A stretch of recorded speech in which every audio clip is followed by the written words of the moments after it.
Hello students, welcome back to our new video, that is part 3, where we are proceeding with the next part of our chapter. Okay, so today we are going to learn about nitrogen. So first we have to know about the preparation of nitrogen. So first we will know about the laboratory preparation. So what is the laboratory preparation of nitrogen? So for laboratory preparation, first we will see what are the starting materials. So what are the reagents that we have to take for preparing the nitrogen? One is that ammonium chloride, okay, solid ammonium chloride you have to take, as along with it we have to take sodium nitrite. Sodium nitrite and ammonium chloride, these two things has to be taken in equal quantity or in equal amount. Okay, these two things has to be taken in equal quantity or in equal amount. So what is the reaction that will undergo here? The reaction is that NH4Cl plus NaNO2, they will react with each other in type of double displacement reaction. Okay, from where we are getting two compounds. Ammonium will now combine with NO2 group, making ammonium nitrite, NH4NO2, plus chlorine will combine with sodium, forming another salt, that is sodium chloride. So from the first step of this reaction we are getting two products here. One is ammonium nitrite and the second one is sodium chloride. Okay, now the second step, in the second step what will happen, if this ammonium nitrite, it is heated carefully, okay, with care, ammonium nitrite, it is heated carefully, okay, taking time. So from here we could get nitrogen along with water. So from here we could get nitrogen along with water. Okay, so you could see here that this reaction involves two steps. Okay, in the first step you have to take these two reagents for making the compound ammonium nitrite, and in the second step this ammonium nitrite is heated carefully to make nitrogen and water. Now a question may come in your mind that if we are preparing the nitrogen, or if we can prepare the nitrogen directly from ammonium nitrite, then what is the need for the first step? What is the need of the first step? So why we are performing the first step? So the answer is that if we can start the reaction starting from ammonium nitrite. Okay, ammonium nitrite is also available in market. So we could start the reaction from the second step, or we could start the reaction from ammonium nitrite. But what is the disadvantage here? This reaction, basically this reaction, it is very much explosive in nature, okay, or it is highly exothermic in nature. So there may be chances of explosion taking place in the when we are heating directly ammonium nitrite. If you just take ammonium nitrite from market and if you heat it directly, okay, then there could be chances of explosion. So it is better to avoid explosion, and for this way we have to take these two reagents, these two chemical materials, okay, and from their reaction the ammonium nitrate we are getting here, okay, that ammonium nitrate can be heated with taking so much precautions, with taking so much care. So then we could get the nitrogen from this step. Clear? So that's why we have to start from these two compounds and not from ammonium nitrate. I think it is clear for you all.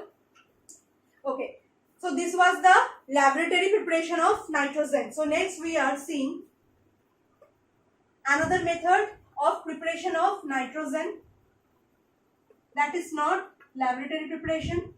So we could get nitrogen by using ammonium dichromate, NH4 whole 2 Cr2O7. Okay, ammonium dichromate we could use, and if we heat ammonium dichromate, then the products we are getting from here are respectively nitrogen plus chromium oxide plus water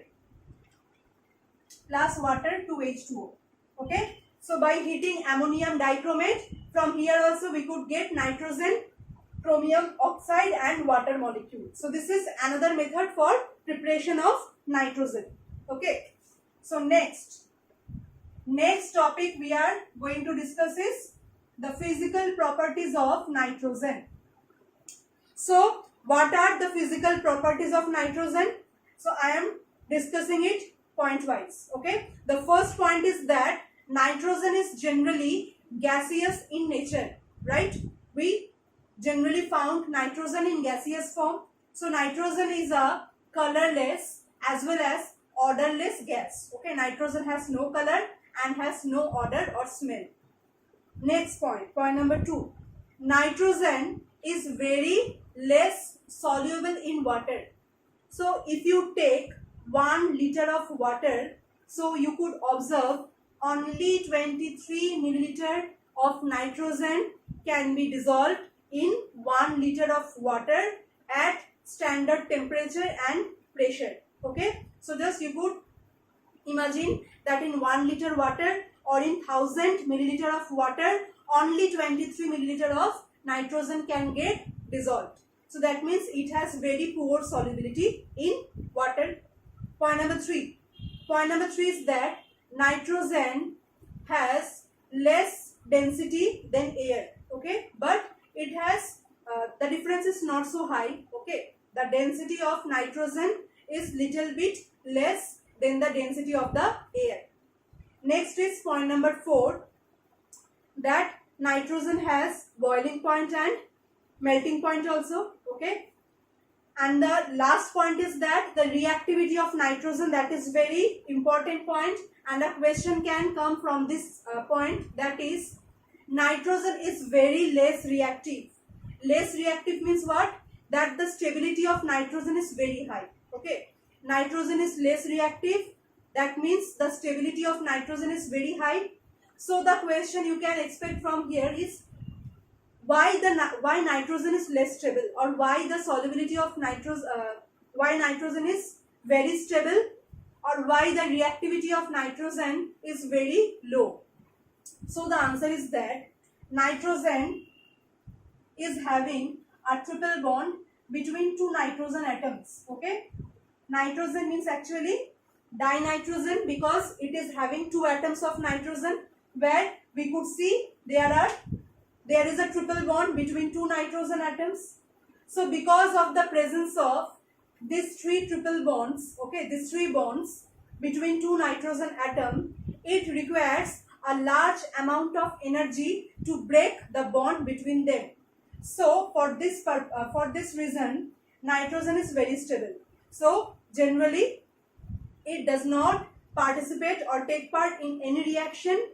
Only when the temperature is very high, only at that condition it can take part in a reaction. So what is the reason? Because of the presence of the triple bond between 2 nitrogens, between 2 nitrogen atom, it is extremely stable, or it is highly stable, and it has very low reactivity. Clear? Okay. Now the next point is that next we will see few examples of chemical reactivity of nitrogen. Okay, chemical reaction of nitrogen.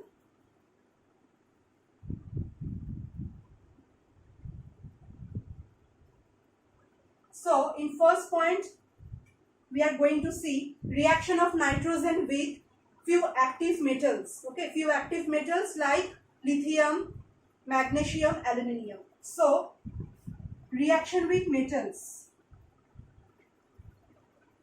just like lithium, magnesium, aluminium. So active metals. Okay, just observe the point what I have told.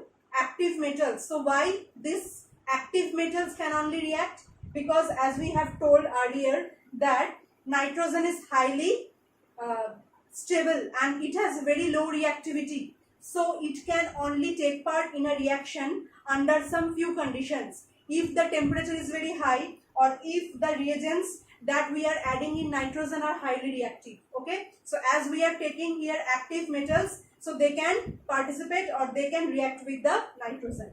So lithium plus nitrogen, so it can form lithium nitride. Okay, metal nitrides will be formed from here.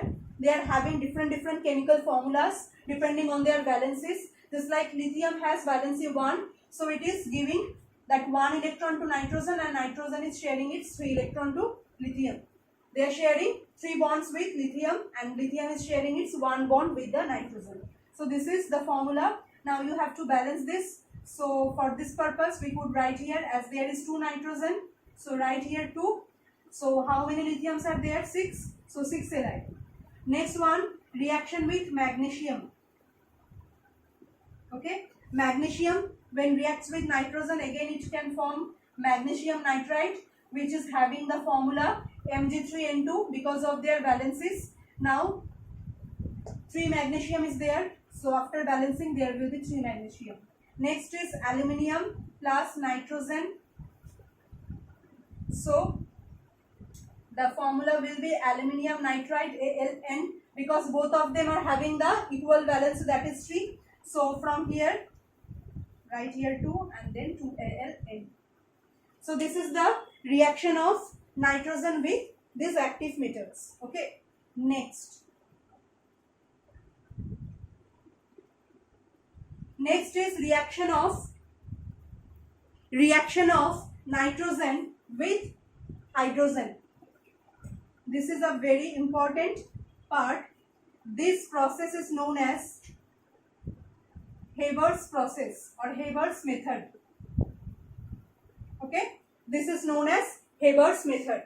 So in this reaction what happens? Nitrogen and hydrogen, they react in the volume of 1:3. That means 1 volume or 1 mole of nitrogen reacts with 3 mole of hydrogen. Okay, after that here the conditions are 200 atmospheric pressure. Okay, 200 atmospheric pressure and 700 Kelvin temperature. At this pressure and temperature and in presence of Fe2O3. Fe2O3, this is the catalyst here, and molybdenum, MO, this is the catalytic promoter which increases the activity of the catalyst. So in presence of this, they both react with each other making ammonia. So all of them are in gaseous condition. G for gas. Okay, all of them are in gaseous condition, so they are making ammonia from here. Okay, and this reaction is reversible.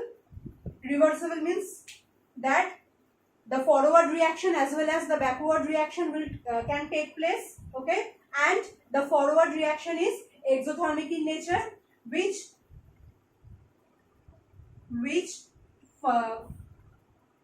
forms the heat of amount 22.4 kilojoule. Okay, so this is the Haber's method, from which nitrogen and hydrogen reacts with each other forming the ammonia.